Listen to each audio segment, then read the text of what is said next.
Hello mga Mima! Paano ko nga ba ginawa ang tokwa sisig?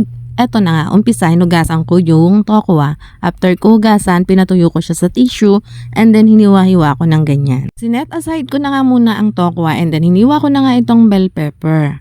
At pagkatapos kong hiwain, hiniwa ko na rin itong sibuyas na puti. Ito ring siling green, hiniwa-hiwa ko ng ganyan. At ito ring siling labuyo. Inihanda ko na nga lahat ng kakailanganin. At meron na nga din ako ditong mayonnaise, oyster sauce at liquid seasoning.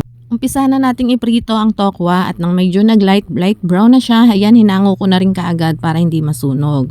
At habang nagpiprito nga ako ng tokwa, nagtimpla na rin ako ng mayonnaise, liquid seasoning, oyster sauce, nilagyan ko na rin ng kaunting paminta at kaunting asin dyan. And then, minekos-mekos ko na siya ng ganyan.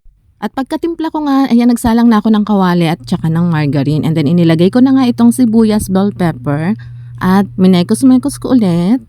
And after that, ilagay ko na nga itong tokwa. Ayan, imekos-mekos na lang din ulit natin ng saglit. At hanguin na nga natin. At pagkahango ko nga, tinimplahan ko na yan. Yung tinimpla kong mayonnaise, inilagay ko na rin dyan.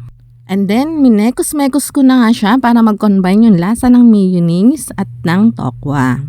Pagkatapos, inilagay ko na nga sa toppings itong sibuyas at siling green and then siling labuyo para meron tayong anghang.